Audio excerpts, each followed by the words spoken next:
What if an appliance emergency didn't have to be? If your appliances suddenly decided they were done, don't stress. Best Buy has you covered with a wide variety of major appliances from trusted brands, in stock and available now. So you don't have to worry about laundry piling up, refilling the fridge, or that big dinner party you're hosting. Because Best Buy has the knowledge and expertise to get you the right appliance for your home. Learn more at bestbuy.com. Best Buy. Imagine that. Have you ever been to a webinar where the topic was great, but there wasn't enough time to ask questions or have a dialogue to learn more? Well, welcome to HR and Payroll 2.0, the podcast where those post-webinar questions become episodes. We feature HR practitioners, leaders, and founders of HR, payroll, and workplace innovation and transformation, sharing their insights and lessons learned from the trenches. We dig in to share the knowledge and tips that can help modern HR and payroll leaders navigate the challenges and opportunities ahead. So join us. Hey, this is Stephen Rothberg. I am the president and founder of College Recruiter, and I am really happy to be joined today by Jim Kanichirayil. He has at least 15 jobs that I know of, but the two that I kind of know the best, one is with Circa, and the other one is that he's the co-founder and co-host of the Cascading Leadership podcast. The other 13, I think if we were to get into those, that would probably be the end of the 10 or so minutes. Is that about right, Jim? Yeah, that's dead on, and happy to be on a show with a fellow podhead like myself. So looking forward to this conversation. Awesome. So before we dive into the actual conversation, tell people a little bit about what you do at Circa, the podcast, what keeps you busy from 8 to 5. So great question, and I'll keep it as simple as possible. So at Circa, I am the channel partnerships manager, and I'm primarily responsible for bringing on new partners that align with our go-to-market vision from a product and services perspective. So Circa is a company, we're an end-to-end talent strategy solution, and we've embedded DEI through every element of our offering, and our vision is to bring forward a talent strategy solution that has DEI that answers for every element of that candidate lifecycle. So that's I bring on partners to our ecosystem. The Cascading Leadership podcast, it's 120 some odd episodes in, and it's focused on helping leaders and professionals from underrepresented communities move their career further faster. And there's a bunch of stuff in addition to all of that is involved in it, but I'll keep it as short and sweet as I can, which is a struggle for me. That ditto. I'll just say that in one word. Now, I guess I violated that. So two quick pieces of commentary. One is for the listeners who are in talent acquisition. If diversity, equity, inclusion is an issue, which it almost always is and should be, then definitely you need to reach out to Jim and the team at Circa. They are, without a doubt, like head and shoulders above the vast majority of DEIB vendors. One size does not fit all. I know that from talking to a number of our sort of joint clients where they use you guys for one thing and us for something else, that it's that there are different pieces that one client might struggle with that you can help them, and you might help other clients with other pieces. I guess the other commentary is 120 episodes for your podcast. It's more than enough to know better. Yeah.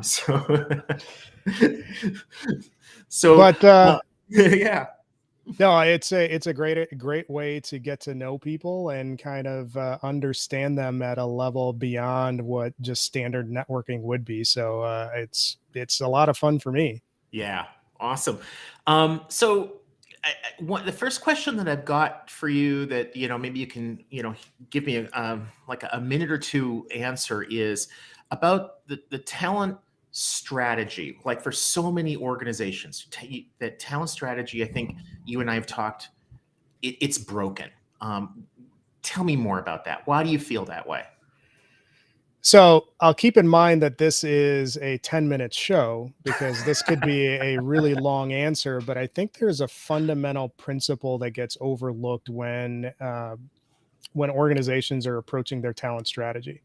And I think this is a function of some misguided thinking from a leadership perspective. So we all know when we're talking about the HR audience and the talent acquisition audience, in up times or down times, they're always told to do what? Do more with less. Yeah. And that leads to a bunch of downstream impacts that doesn't serve overall talent strategy well. And the key issue that I like to call out is that when you think about talent strategy in general, a lot of organizations are going forward with the solution set being solely focused on the talent attraction side of the employee life cycle, where really the focus should be on post-hire and maximizing your existing employees and your infrastructure to get the most out of that cohort, because that's actually where the biggest impact is going to be felt. So when you're asking the question, how is talent strategy broken? I think the eye is on the wrong ball. The eye needs to be focused on talent retention and development versus constantly being focused on talent attraction.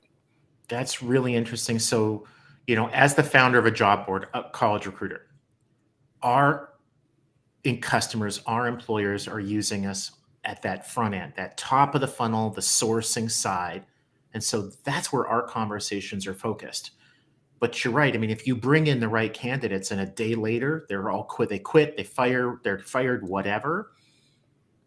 The best sourcing in the world isn't going to help that. The best talent acquisition in the world isn't going to help that. It's really, and when I hear from women, from others that are struggling in organizations, it's like you can just see there's just a massive turnover. A lot of times the organizations hire the right people, but then just don't keep them. So, yeah. The one thing that I will add on that, it's not just some random guy that's saying that. You and I both have an interest in keeping the talent attraction funnel hopping like it always is. But when you look at from an organizational perspective, my expertise, my doctoral research is on retention and turnover. So organizations are figuratively burning money because they have this revolving door that's set up. For every employee that you lose from a turnover scenario, that can cost up to 200% of their annual salary and replacement costs. So focus on the internal infrastructure from a people and process perspective first, sort that out, and then your spend on the talent attraction side of it is going to be much better utilized. Yeah, you're throwing good money after bad if you get those out of order. So speaking of setting programs up to fail, DEIB programs, well-intentioned, sometimes not, but I think usually they are. They're often set up to fail right from the beginning. And I think some of the listeners might be like, why is that? But I've heard you talk a little bit about this, and maybe you can help the listeners understand why you feel that way. Yeah, I think this is a frustration that's been articulated to me by a lot of the practitioners in the field. Optimize your business with a Workforce AI Edge powered by Visier. Make smarter decisions and achieve better outcomes with real-time AI insights delivered to every people leader. Explore more at visier.com. And some of the frustrations from those practitioners is the fact that DEI initiatives are spun up, often without really much in terms of budget. So if you're looking at something that's important within the organization, you have to put budget behind it. And then you have to put, what are the measurables and KPIs and deliverables that need to be there? And in fact, a lot of the organizations that spin these up don't even allocate the appropriate level of attention across both of those things, from a budgeting perspective and from a KPI and outcomes and deliverables perspective. And oftentimes people are drafted into these roles to try to figure it out, and it's just extra work. So if you're taking that model, yes, it's important to have DEI be within your organization, because there's tons of research and data that shows that this drives measurable performance outcomes for the business. In fact, organizations that have a demonstrated commitment to DEIB tend to outperform those organizations that don't have them. So it's not just, touchy-feely stuff that we're talking about. And that leads to the second issue in terms of how DEIB initiatives are set up to fail. there's a large segment of the population and leadership that believe that DEIB initiatives are just nice to have elements. And you see it taking shape when you have an economic downturn. What have you seen? What have you heard from practitioners in the field? Our budgets, which were already tiny, got slashed. Some of our ERG programs or all of our ERG programs got shut down. And now we have to focus on quote unquote more important things that take precedence in a downturn or challenging economic situation. So unless you're really committed to business results and outcomes and driving performance, this is where I'm articulating the frustration that a lot of DEIB practitioners have, is that, hey, we want the optics of having a DEIB program or strategy. We just don't want to put any skin in the game. Yeah, that's well said. I've seen too many organizations say we need to have a better diversity hiring effort. They'll send a visible minority employee, perhaps a recruiter, perhaps a hiring manager, to a historically Black college and university, do a couple days of interviews, maybe have a couple candidates come back, maybe hire somebody or not. And then it becomes a check the box. We think we are in compliance or some level above that. And it's so unfortunate because, like, as you were saying a few minutes earlier, Jim, there's study after study after study shows the more diverse your workforce is, the more productive that workforce is.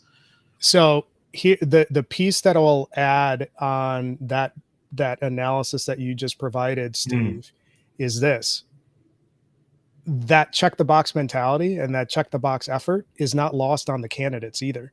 Right. If you look at millennial and Gen Z candidates, they're making up to 80% of their join or leave decisions on an organization is based on the organization's commitment to advancing DEIB initiatives. And you know what they're doing? All of that performative stuff that an organization might do in what you just described, the first thing that candidate is doing is looking up the ladder within your organizational chart.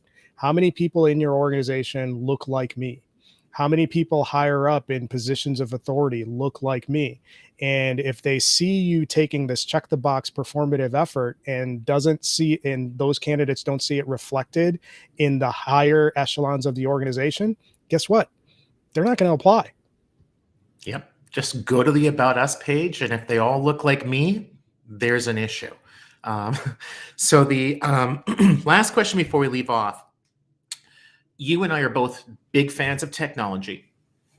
Technology definitely has its place, but I think we also feel that at times a technology-first solution isn't the way to go.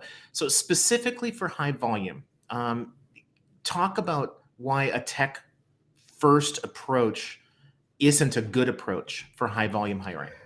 I mean, I would make the argument that a technology-first solution isn't a good approach for any organization.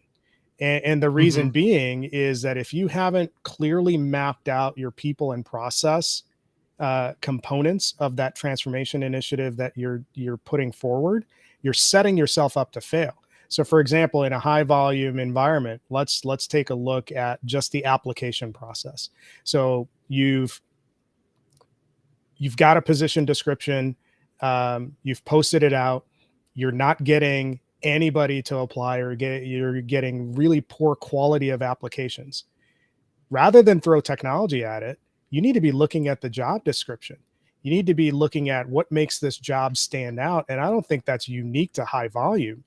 What is it about this position that is going to compel a candidate to apply for this role? If you haven't clearly articulated that in your job posting, there's the problem. That's a process and people issue. It's not a technology issue, because if you can throw the greatest talent attraction sourcing tool in the history of the world, and if your job descriptions are junk, you spent a lot of money and people still didn't apply. And guess what? Whoever advocated for that piece of technology is getting fired.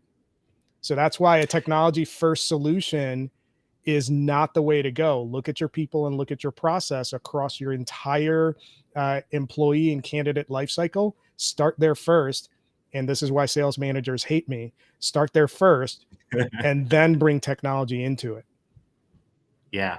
If you automate a terrible process, you've still got a terrible process. Well, Jim, thank you so much. As we leave off, other than LinkedIn, is that the best place for people to find you for more, if they want to connect with you, continue the conversation, or Yeah. what would you like them to do? LinkedIn is the best place to find me. And here's the thing. I'm not a product pitcher. So if you want to talk anything on the talent strategy space, from talent attraction to, onboarding, retention, training and development, all of that sort of stuff, let's have a conversation, because that's really like my wheelhouse, and it's the basis for a lot of the things that I talk about. So find me there. Awesome. Thank you so much. This has been awesome. Thanks, Jim. Thanks for having me.